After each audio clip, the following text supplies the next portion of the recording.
Hey, what's up, guys? Pastor Jim here, and I want to thank you for checking out today's message, which is part of a 2-week series called First Fruits. We're taking a look at what the Bible has to say about giving and our personal finances. It's my prayer that this content will be a blessing to you and your family. We consider content like this to be supplemental and not a replacement for community. If you live in the Savannah area and don't have a home church, then please consider visiting one of our locations. If this content blesses you and you'd like to know more about City Church or how to invest in the ministry, visit citychurch.life. And now, First Fruits. All right, so you guys heard a little bit about sponsoring a family for Thanksgiving. $30 provides an entire meal for one family, and we were working to raise funds to give 30 families the groceries that they need to be able to do Thanksgiving at their home. And a couple of things. First of all, thank you to those of you who have been asking questions about this, saying that you're going to make a donation. If you haven't done that, please make sure that you do. Yesterday, while we were at Red, we had Grocery Day, brown bag giveaway, and we ran out of food in an hour. And I'll talk more about that next week and the way that we can maybe do better at serving the Kyler Brownsville neighborhood. But here's what I want to say is that we hit that 30 mark within like 20 minutes. And so we had to open it up and go beyond that because it's really difficult to tell a family when there's 4 or 5 kids in the home that they're too late. And so I think, Meredith, we're shooting for 40 now? 34 at the moment. Okay, so we are expanding beyond the 30, and so the way that you can be a part of this, first of all, $30 helps to buy these groceries. We are going to have to buy, we work with Second Harvest, which is a food bank, resource, and so that's where we buy all of our groceries, and we buy them in bulk. And so they have 25 turkeys designated for us. And this is part of where we come up with the $30 price on this. And so all the turkeys that we buy beyond, or every family beyond the 25, we have to buy the turkey at full price, all right? So as it stands right now, if we don't add anybody else before Tuesday, we're going to have to buy 9 turkeys at full price. So just make sure, if this is something you want to be a part of, that you go ahead and do that. You can give online, like they said, go to citychurch.life, go to the giving tab. There's a drop down that says Thanksgiving meal, and you can give towards the project right there. Or like I said, you can give, or like they said earlier, you can give at the box as you leave today. So today's kind of the or I guess really technically tomorrow could be the last day. We'd love to have all that in today so we know what we're working with. And then Tuesday from 4 to 6 in the afternoon, we're going to be handing those meals out to families. And so if you want to be a part of that, get with Matthew and Meredith, who are right here waving at you now, and they'll definitely get you connected into being a part of handing out those resources. Now, tonight at 5:30, we have an emergency awareness day. We do this every year, and it's a combination of things. When you're in church, you're always going to have people who in the community who have different views on different topics, and so we try to create an event that is a little bit of everything for everybody. And let me tell you, really, this is the exciting part, and I wasn't able to make this announcement last week as 100% confirmed, but we were able to secure one of the, certified people that has been working to do what is called the Stop the Bleed training. And so there's an initiative right now that's taking place around the country. Just like people will learn the Heimlich as they grow up, or they'll learn CPR, another initiative now is for everybody to learn how to stop a bleed. So if you were in a situation where an emergency were taking place and somebody were bleeding, you would be prepared to know how to help stop the bleed until emergency professionals come on the scene. And so tonight we're going to have somebody there that's going to be teaching teaching how to work a tourniquet and how to stuff or pack a wound. And it's not meant to be gross. It's not meant to be a silly event. It's really meant to be a moment of education. On top of that, we're going to have dinner provided. We're also going to be offering gun safety training. So if you've never shot a weapon and you're interested in how they work, we'll have professionals that'll be there. And there's a gun range that will be open. And one of the reasons we decided to do it at this facility is that they actually have a gun range officer that stays on the gun range the entire time. And so there's somebody there who it's their job to keep an eye on the range and make sure that everybody's using best practices. So if it's interesting to you to fire a weapon in any capacity up through a 308, you absolutely can be a part of that tonight. If you're not interested in firing a weapon, but you'd like to know how they work, in case you were ever in a situation where you needed to, dechamber it, pull the magazine out. We'll be able to, there'll be somebody there that'll be walking through how to handle that, as well as emergency training and some conversations around what are some of the best practices in our own homes to be prepared for even natural disaster, i.e. water filtration, food that's in our homes. What do the professionals say is the best practices for us? So the cost for that is $15. You can go to the events page at citychurch.life, register and pay right there, or you can show up tonight and pay. Now, I will tell you that we have a lot of people who are telling us they're going to show up and pay, and that will obviously just impact the timeliness of dinner, because if we have enough food for 30 people and 100 people show up, we're going to have to get more food. So just keep that in mind. The quicker we can get head counts, the better off we are. You can also let us know at the connection desk as you're leaving. We're expecting a crowd. Our pooler community is also going to be there tonight, and I know that we're expecting a large group from there as well. It's going to be a lot of fun. Great opportunity to kind of connect with the people who call City Church home but live in the pooler area and attend over there. So that's coming up tonight at 5:30. Hopefully you'll be able to make it to that. Now, last week we wrapped up our series called Hope, and today we're going to jump into a series that we are calling First Fruits. And I told you guys we're going to be talking about this. If you're a guest here today, I just want to preface this by telling you that one of the unique things that I really champion at City Church is that our approach to money is that we believe that it's a responsibility of the believer, but we don't see that it's the responsibility of the teacher to hammer you all the time and always be talking about money and always be in a position of guilting people into investing into the ministry. And so we don't pass an offering plate. We have a giving box that's located by the door. Our church is going on 8 years old now, and we have always had the giving box. We've never been a church that passes an offering plate. One time we had a missionary here, and we were trying to figure out how to take up an offering, and we didn't have a bucket for them. We actually went and emptied out like a little toolbox thing, and we were trying to figure out how to pass that around. That's just how foreign it has been to us, and it's not something that we're trying to adopt. But what we do want to do is we want to look at what the Bible has to say about giving and make sure that we're teaching so that you guys have an understanding or a good philosophy when it comes to how you manage your own personal finances, okay? So First Fruits, we're going to do this week and next week. I believe that the content, my prayer is that this content will be something that's fresh to you, not the traditional you should tithe type of message that you might hear if you've been in church any number of years in your life. In fact, some of this material was presented to me. It's been about 6 weeks ago, and I had never really heard it explained this way, and it just absolutely stirred my heart. I came home and I was telling Carmen about it, how exciting it was, because it not only did it shift a perspective inside of me about the way that I give, but it also shifted a perspective in me about the way I talk about giving. I'll be honest with you. When it comes to money and love making, both of those make me very uncomfortable to talk about from the platform, all right?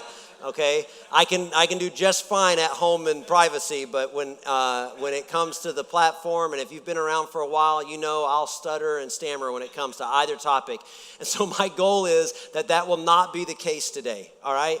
Now, I want to say one more thing. When we started the church, Carmen and I and a group of people, we moved here a year before, and what we would do is we would walk the streets of Savannah and just talk to people, and we would tell them, we would ask them if we could ask them some questions.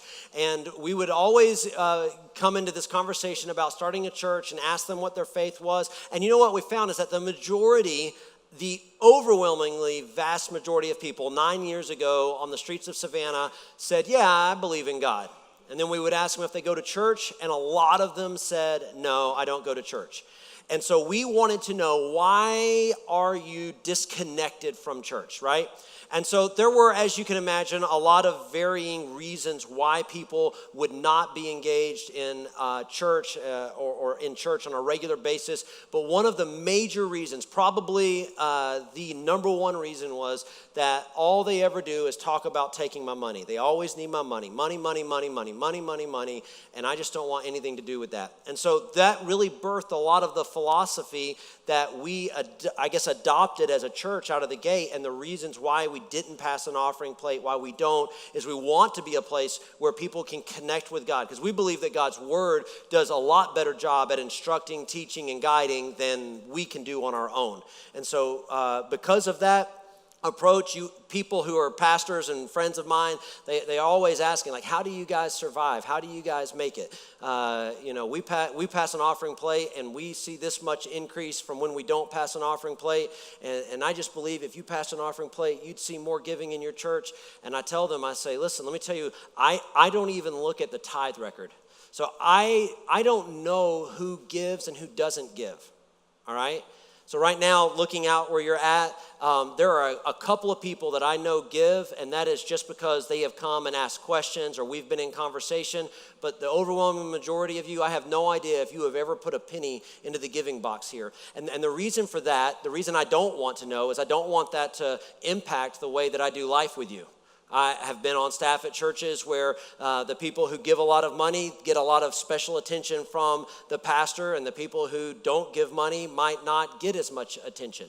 And I don't want to be a part of that. I also tell these guys when they talk about this idea of passing the offering plate, I tell them I don't know how, and I can't give you all the information because I don't look at the data, but I can tell you we pay our bills every month.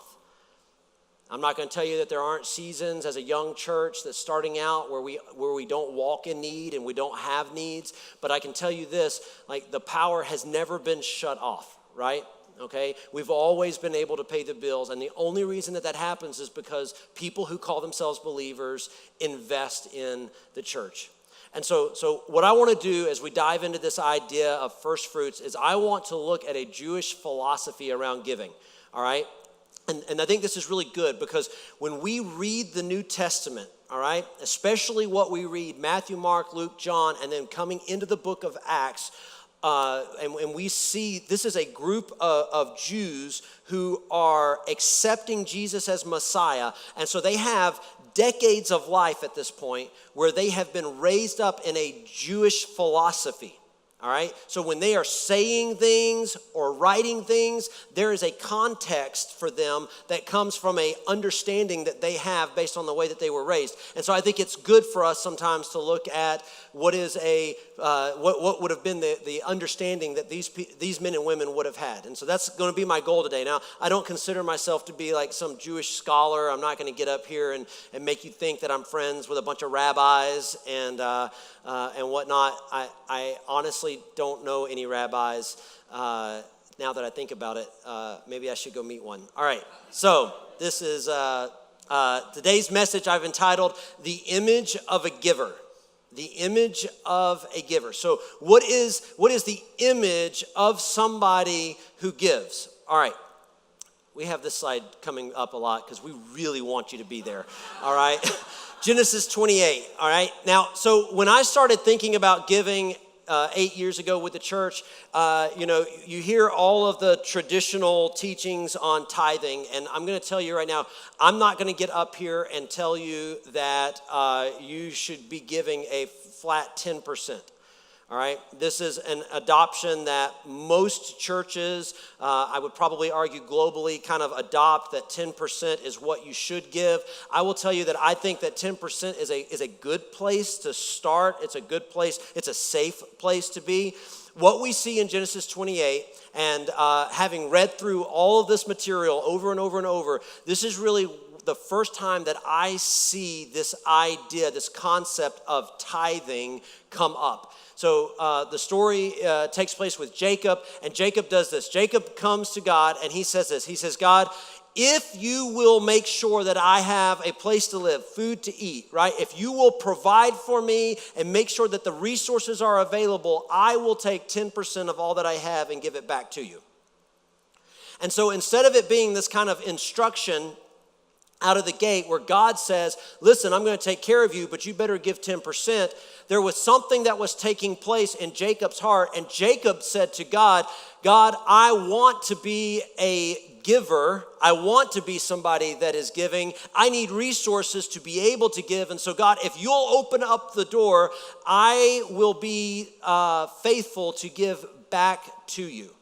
Right? And so this was the prayer that Jacob has, and then we have from this place this a birthplace, if you will, of this idea of what does it look like to tithe. And then we'll get into Old Testament law, and we will discover that this practice then becomes ordained by God. And throughout the Old Testament, there is a mandate and expectation that people will tithe, that they will take 10% of their first fruits and bring it in to the Lord, right? So the idea of sacrifice, the idea of giving goes all the way back to Cain and Abel, right? Bringing an offering, but putting a measurement on it really comes right here with Jacob saying, like, God, I want to be able to do this, and here's what I'm willing to do. I'm going to make this commitment that as you provide, I'm going to give, all right? Are you tracking with me? It's just laying a little bit of foundation on where we're at with giving. So is Jacob unique, right?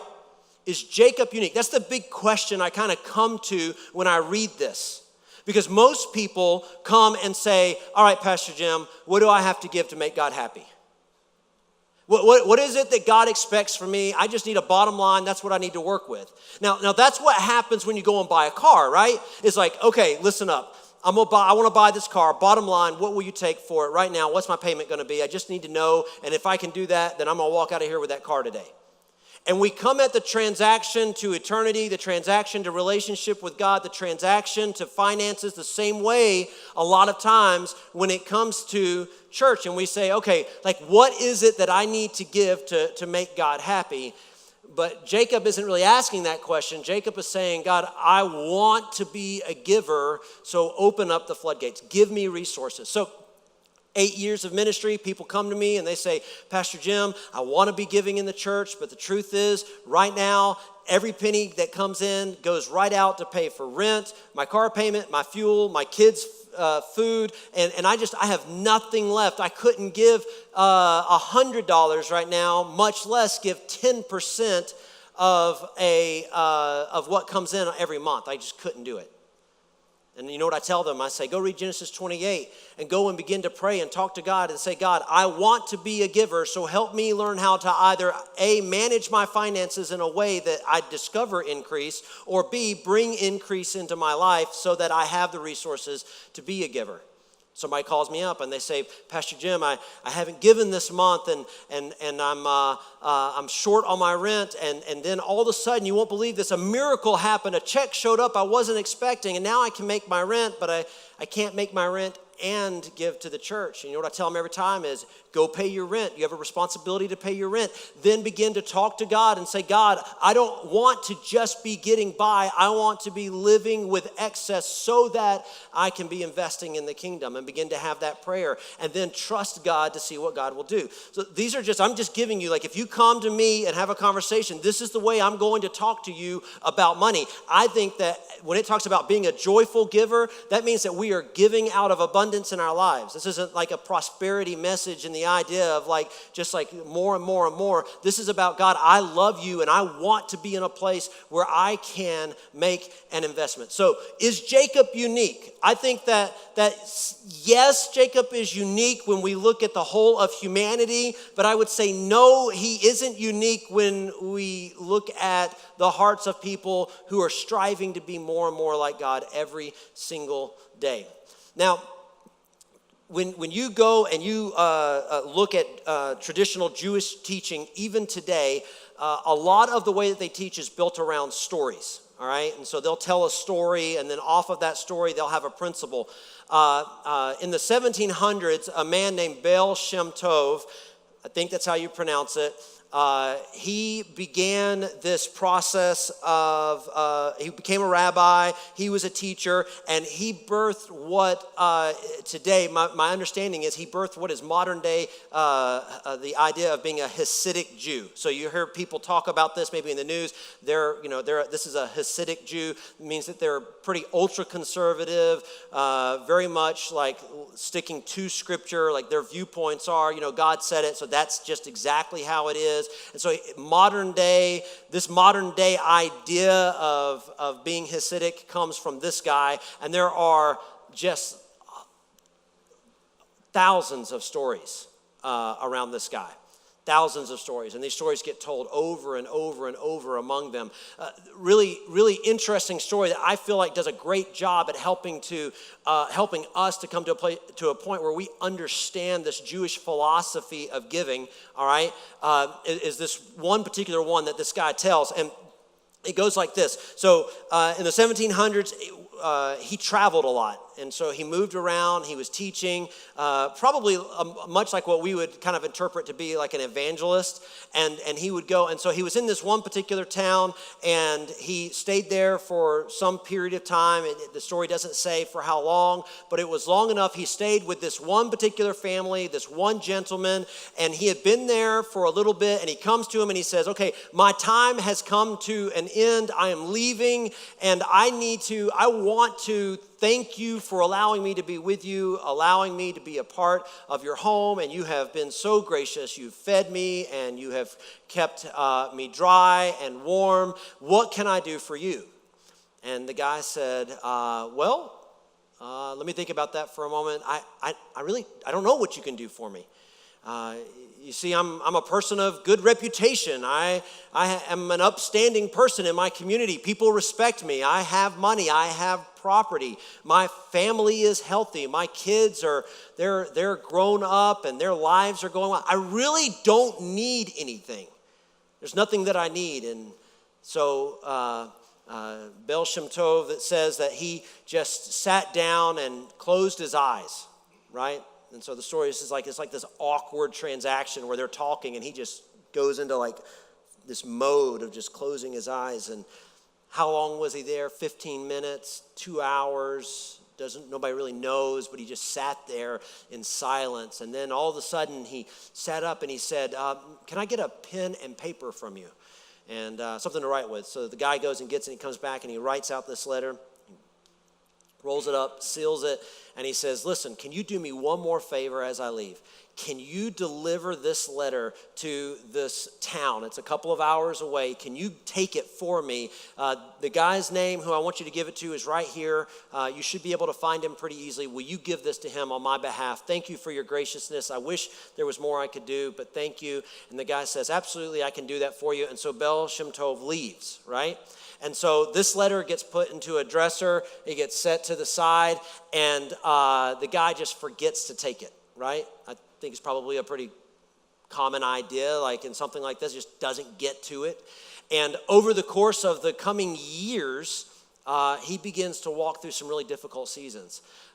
He begins to enter into some bad business deals and loses his wealth. He loses his reputation within the community, and ultimately it looks like he's about to lose his house. And so he's at home and he's packing up his stuff. Really everything now is gone. And as he's packing up, he comes across this letter, and he looks at it, and he's like, oh, I never delivered this. I said that I would. I need to go do this. So he goes to the town, right? So it's several hours away. He gets to the town, and when he gets to the city center, there's one person in the city center, and the rest of the town's like a ghost town. And he walks up, and he's like, what's going on? Where is everybody? And the guy that he meets there in the center says, oh, well, today is election day. This town had developed some type of democracy, and they were actually voting on several offices for the township. And he said, they'll all be back in a few hours, but everybody right now has gone to vote. And so he says, well, I've got this letter. It was given to me by Shem Tov, who was very well known in the area. I'm supposed to give it to this guy. Do you know this guy? And he said, the name's familiar, but I don't know him. When everybody gets back, we'll certainly find him and make sure that you can give him the letter. So several hours go by. Crowds begin to come back in, and he begins to ask, and people start going, oh, yeah, like we know who that is. That guy, he literally just won the office of the highest governmental position in our city just now. Like he was just declared the winner of this office, of this specific position. And come, we'll introduce you. So they come, introduce this gentleman to this new politician, I guess, and he says, listen, Shem Tov had been with me 15 years ago now and had given me this letter and asked me to give it to you, and I want to apologize for taking so long to get it to you. So he opens up the letter and begins to read, and inside of the letter it says, dear so-and-so, today you have won the position of the highest seat in the government. And I congratulate you. You are an upright man, righteous, who loves the Lord, and this was ordained by God. My friend who brought you the letter is in a season of great struggle financially, and he needs help. Will you please bless him? And so the story goes that this official says, wow, absolutely, and begins to have charity on this guy and helps to reestablish his wealth and helps to reestablish his reputation. Now, you hear that story, and immediately, like in my mind, I begin to think, how did this guy read the future, right? Like, how did he know this? And so I'm listening to this story be told, and this is what is getting my mind, like hopefully this is going to like shake you up a bit, right? I'm listening to this story, and the rabbi that's sharing this says nobody cares about the fact that this guy saw the future. Anybody can see the future. You love God? Seek after him. He'll share with you the infinite mysteries of the universe. There's no end to which he will speak to you. He'll do that for anybody that serves him. No, that's not the purpose of the story. He says the purpose of the story is that this man, Shem Tov, was so desperate to return a gift to somebody that he sought God until he found a way. And I thought, man, that's crazy. Like it really had nothing to do with the future. It had nothing to do with the supernatural. It had everything to do with this idea of being able to be a blessing. And so why is it that this was so important to him? And so the rabbi goes on to teach in this idea, this philosophy, is that the reason that it is the reason that he spent time finding a way to give. The reason that he did this is Genesis chapter 1, verse 27. So God created man in his own image. In the image of God, he created him. Male and female, he created them. This is what they would argue, is they would argue that where it says in his own image, in the image of God, that this is not a visual depiction. Like God has arms and legs and fingers and toes, but it is talking about something that is shaped on the inside. And so if we are made in the image, the likeness of God, then why not do a little bit of research and try to determine some of the great characteristics that define God? And they come to this conclusion that at the center of God's character is giving. In all things, God is prepared to give. He wants to give. Now, of course, as they're teaching this, they believe that a Messiah is yet to come, right? From our perspective and what we know about Scripture, Jesus has already been on the scene. You see, God at the center of his heart is so entrenched in this idea and philosophy of giving that as soon as sin entered the world, he began formulating a plan to redeem everybody. And he knew that the way that you redeemed everyone was by giving your son as a permanent sacrifice. And so the argument begins to develop that inside of us should be this idea that if we are like God, we have to be givers. We have to be people who are not just ready and willing, but determined to give.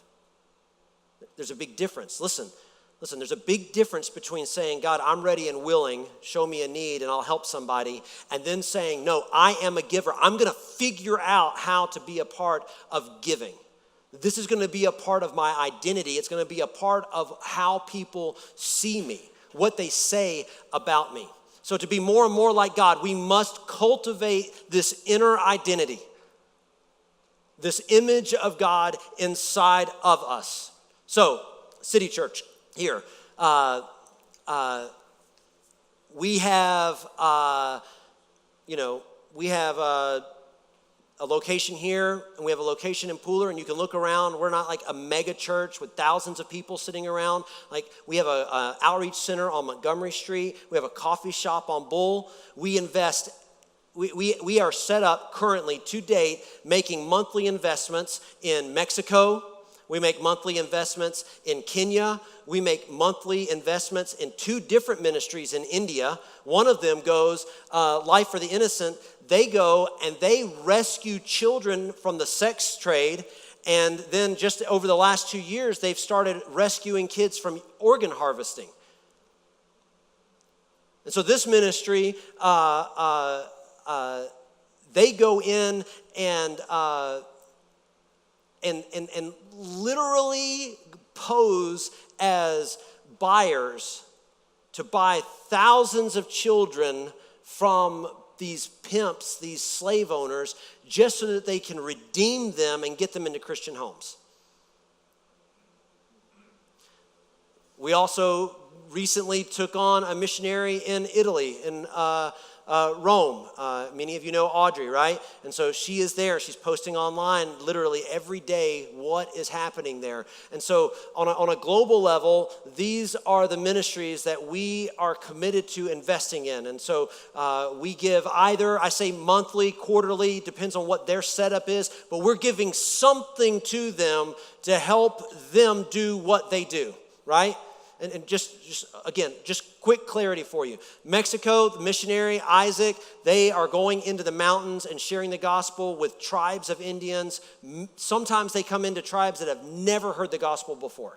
Like, more often than not, these are people that know nothing about Jesus. And you can imagine when one of them gets saved, it is like a wildfire in the area. People's lives are transformed. In Kenya, we work with a group that runs 2 orphanages, and they've started over 300 churches between Kenya, Uganda, and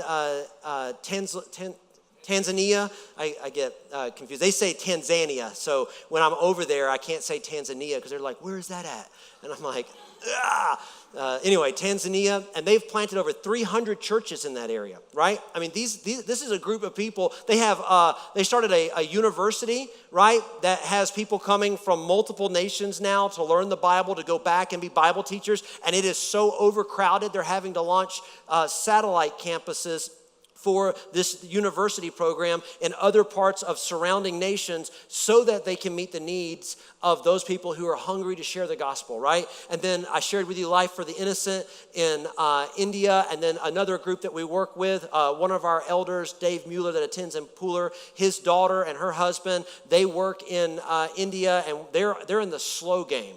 They are living in a high rise, and what they are doing is they are trying to open up their home and love people and trying to share the gospel with them. And they're part of a group of people who do this, and it is a very slow process because they are so heavily indoctrinated themselves. And so the idea here is we're going to constantly share the gospel with them. Now, here locally, we've just started supporting Young Life, which is I think it's global, but really in the United States, it's got a big push, and we're investing monthly now into what's taking place right here at Young Life in Savannah. And so this is a group of an after-school program that tries to connect kids from high school together, share the gospel. They have a number of camps that they go to, one during the summer, one in the fall, one in the spring, I think, something like that. And they get them together, they share the gospel. We were at a banquet this last week where we listened to a young girl talk about how she was sitting there thinking to herself, like, God, I don't even know if you exist anymore. And because of the influence of Young Life, she has really discovered her own personal salvation story. It's really powerful, and we're excited to be a part of it. We are connected with Thrive, a women's healthcare clinic here that offers and these things get slammed really easily. They offer professional services for women, the exact same services that they would get if they walked into any doctor's clinic. They have a full-time doctor. They have nurses that are in there. All of these people are licensed. This isn't like coming into a bunch of volunteer moms who are like, yeah, I read a book and it said do this. Like, it's a professional healthcare clinic that is Bible-based. They love Jesus. They get to share the gospel in the midst of what they do, and that's right here in Savannah, and we invest in that. City Church Red, our outreach center, is this idea of one church, City Church. Average month right now, we're feeding 231 people. That's how much food we're giving out. That's 89 of them are children, 38 of them are seniors. That's 1,600 pounds of food a month on average. That's feeding 78 families. 78 families, right? And yesterday, we were set up and the line was wrapped clear down to the end of the building. If you've never been down there, it's amazing. And within an hour, we were completely out of food. And people are showing up, trying to get food. And it's not that we're turning them away going, hey, you were late or you don't have your paperwork. It is literally, we have nothing to give you, right? And one guy yesterday showed up late and he was like, well, do you have a jacket, right? And we just so happened to have one men's jacket that would fit him. And I thought he was going to tackle Matthew. He wanted to hug Matthew. And he was just freaking out that he was able to get a jacket, right? And this is a part of what the resources that come in at City Church go to help make happen. Not to mention people who need help with transportation, right? Or additional groceries throughout the week, or fuel for their own vehicles, or the help paying their power bill, or help paying rent on their own home. And they walk through the door almost every day that we're here, asking for help. Will you help me? I need help. Do I think that there are people that work the system and take advantage of it? Absolutely. I'm sometimes the biggest, most critical cynic of the situation. But I never want to turn away the person that's desperately in need because I assume everyone's a liar. And so we work hard to try to meet the needs of people who are in this community. This is just like a little snapshot of City Church. And for those of you that call City Church home, this is a snapshot of your church. And for those of you that invest financially, this is a snapshot of what some of what you give goes to. Above and beyond paying salaries and the lights and repairs on a facility. And we believe that we have a responsibility to be good stewards with what God has entrusted us with. And so my question really is, how does this make you feel? Like how does it make you feel to know that the church that you're in right now, this is what they do? And I want you to think about that emotion for a moment, and I'm getting ready to kind of jump another hurdle, hopefully with you right here as we are winding down. But think about how it makes you feel to find out that all of these things happen without us getting up every week pleading and begging you to give to them. We don't get up every week and go, hey, we need more money for Kenya. We need more money for Life for the Innocent. We need more money for Red, right? Do we share needs with you when they arise? Absolutely. We give you the opportunity to invest by buying a Thanksgiving meal. But we don't get up every week and try to throw another need in front of you. Because the truth is like we are in some way, like we are oftentimes guilted into giving our money away. Flipping through the channels on the TV, right? What do we see? Sponsor a child. And they're going to tell us all the reasons why that child needs to be sponsored. And so many people are going to struggle with, well, I can give up $1 a day. And the reason that they invest in that child is because they're guilted to do it, right? Sponsor a child. Save a puppy. How many people have adopted a puppy out of guilt? This is not a metaphorical hand right here. I am raising my hand, guilty, right? I have a cat that sleeps at the foot of my bed. Why? Out of guilt. Last night I got in bed and my feet could not stretch because the cat was there, and I literally thought, do I want to mess with the cat right now? Or do I want to be uncomfortable? Like, so much of how we interact with people and the world around us is based out of guilt and not identity and image and belief in who we are. Proverbs chapter 15, look here in verse 27. Whoever is greedy for unjust gain troubles his own household, but he who hates bribes will live. And so this was really interesting that as I was looking into this philosophy that the Jews have on giving, this is a verse that kept popping up. And they don't translate this as he who hates bribes will live. They actually use the language that he who hates gifts will live. And so they say this, they say that the idea is that, like, part of me understanding that I'm walking in the will of God and in harmony with how he made me and the way that I'm going to experience a long and successful life is I'm not living my life expecting somebody to give me anything.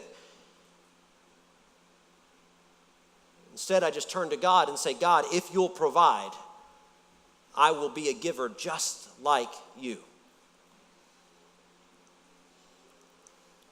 And so it kind of brings me to the question, how can we be givers and hate gifts? This was immediately what I began to think as I was listening to this, as I was studying this idea. And then they come into 1 Chronicles 29, and there's this whole breakdown about the temple. And the writer says that God instructed them, collect money for the building of the temple, right? I mean, this is the way that we read it in all of our translations. And the rabbi's going, now, as many of you know, and he's quoting, he's saying the Hebrew word there, it doesn't really translate as collect. It's a little bit more of take. Go and take the money for the temple. And he said, it's not like this forceful take. It's like there's just an understanding that in order for there to be a temple, it costs money. So go and collect, go and take, go and get the money. It has to happen. And so the philosophy around a building project, if they believed that God ordained it and God was in it, would not be like, well, maybe I can give up a Taco Bell meal, right? Once a month. But instead, like, I just have a responsibility because this isn't a temple. This is my temple. This isn't a church.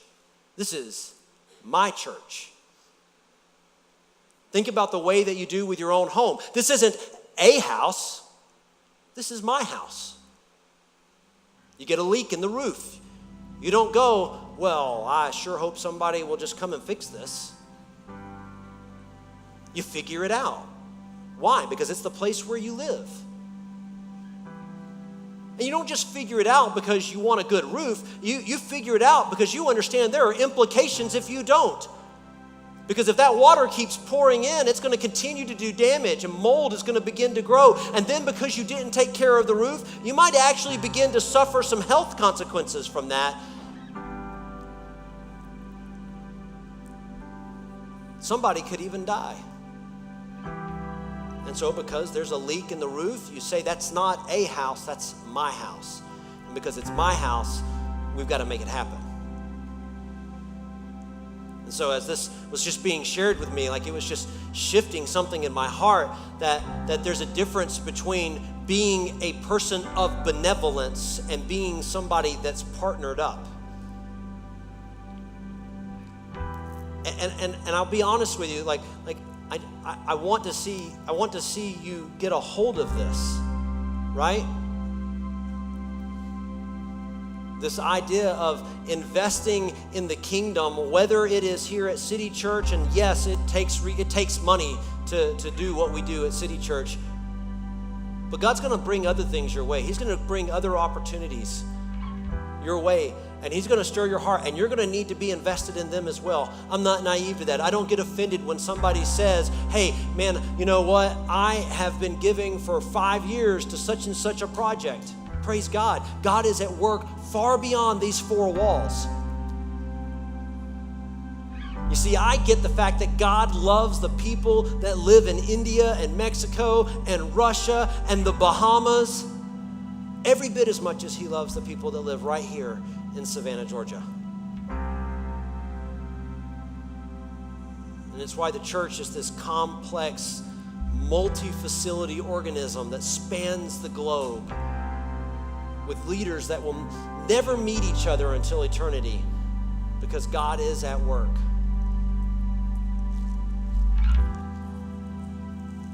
This was it right here.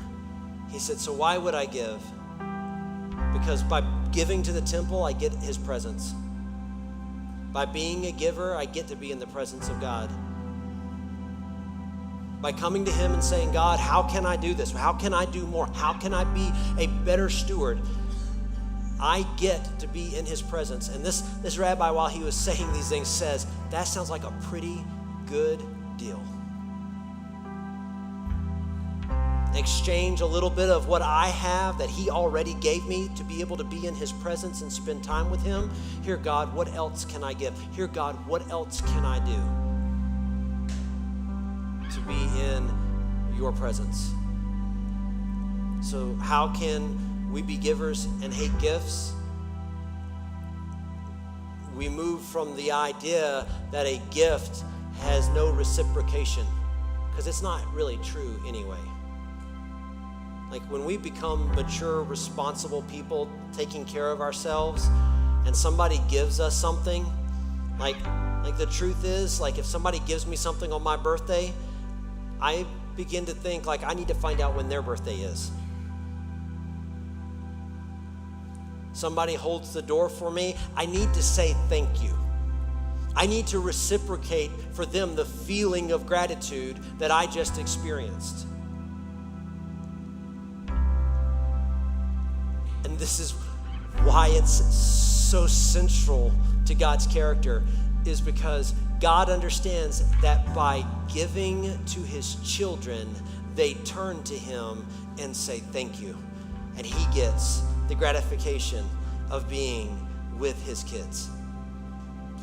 Connection points are made because God is a giver. When we give, it's not a gift, it's the image of God in us and through us. In us and through us. So how do we give? We give our finances.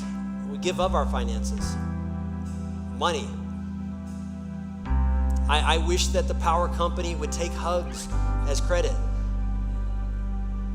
I know some good huggers in the house, but they don't. And this idea of currency isn't new. Just go back into the beginning and look at even at our word, at the Word of God, and you will see the exchange of currency, monetary value being established in this earthly kingdom from the very beginning. And so we have to give of our finances.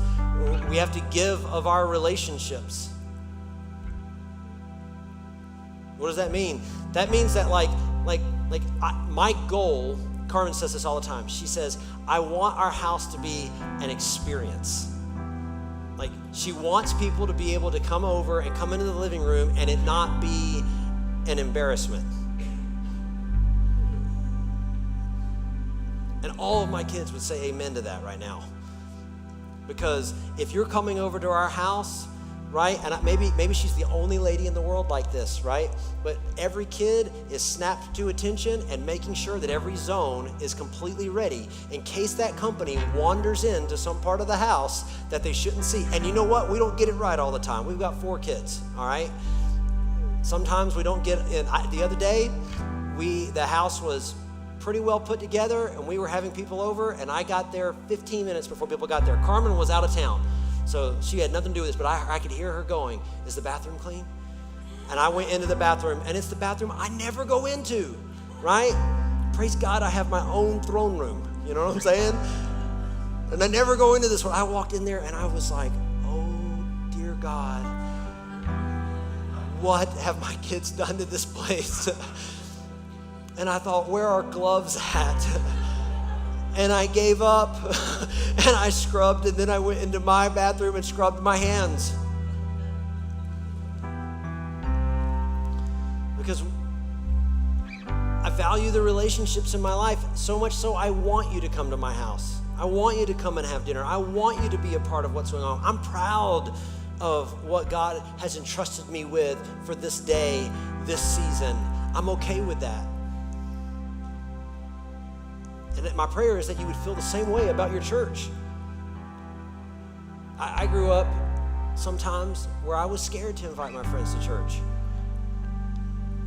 I don't want you to be scared to invite your friends to church, afraid that Pastor Jim's going to say something that makes everybody sweat. It makes me sweat too. And then the final one there is time. Our time. We serve, right? I mean, we've got people right now that are not in service because they're back here working in the kids area. Because we have children that need to be tended to. This is culturally different than it is in other parts of the world, but I don't think it's bad. My kids are learning a lot about Jesus. We go home on Sundays after church, and we have a meal together as a family. We do it every week. And we grew up, Carmen and I both, like Sunday was the time you went out with everybody, but we've just decided that in the last year, like, we're going to go home. Like, this is guarded time for us. So we go home after church, and our kids are telling us about what they're learning, right? And so this is good. But it takes time from volunteers who say, you know what, I'll give up a Sunday a month to go and serve in this area, or I'll show up on a Saturday and serve at Red, or I'll be a part of this or that. It takes our time. And so then the ultimate question that we come back to is Jacob unique?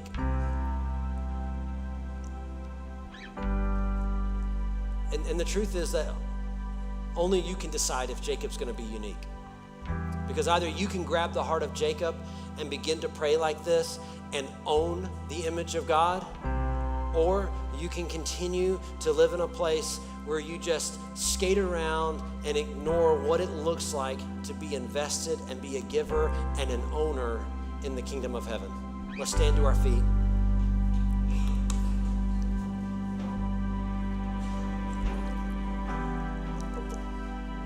All week I've been thinking about this message. One specific thing. I've been thinking about this for a couple of months, but all week I've been thinking, like, how do I end today's message, right? Because I don't want to end on this like gloomy, solemn, like, all right guys, like, be givers and go. And last night I was so frustrated. I'm sitting there 2:00 this morning. I'm still like I sat there from 3 in the afternoon yesterday till 2 in the morning staring at my screen, 11 hours, trying to think, like, how do I end this in a way where people walk out fired up? And I would write out something, and then I'd go, that's stupid, and delete it. Anybody ever do that? And I would just delete it all. And then I would tell myself, don't delete it, you might come back to it. And I'm like, well, if it's stupid, I don't need to come back to it. And I just over and over and over and over. And I just went to sleep. I woke up this morning. I'm like, God, I really don't know how to end this for everybody. I don't know how to get everybody like charging out the door, ready to be givers, looking for the needs of people around them and ready to invest. And he just reminded me that's not my job to do that. That's between you and him. Next week, we're going to dive into the 8 levels of giving. So there's 8 primary ways that in this Jewish philosophy that they view giving. And so you fall within 1 through 8, right? What type of giver are you? But before you can identify that, you have to decide that you want to be the type of person that's a giver. And that you're going to take it serious in your life. And I guess I would end with this one idea. Technology has its pros and its cons, but one thing that it does is it helps us to set it and forget it. A buddy of mine who lives in Minnesota, he said his church uses the language, automate the important. He says my car payment is not contingent on me writing a check anymore. It just automatically comes out. My power bill automatically comes out.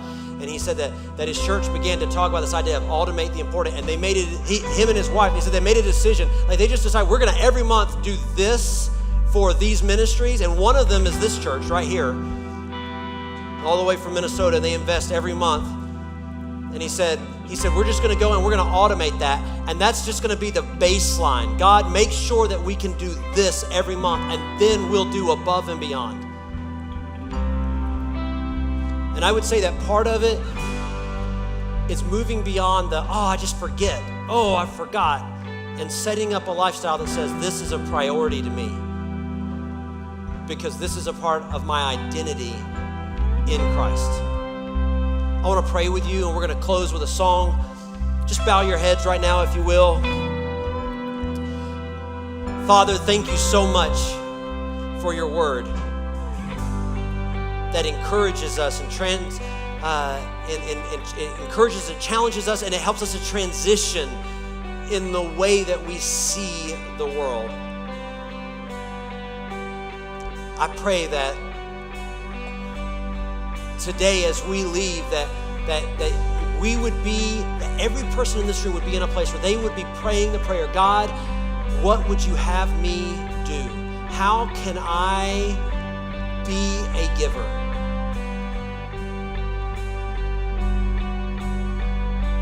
Help it to be a part of our own identity so that the world around us can see more of you. We love you and praise you in your mighty name. Amen.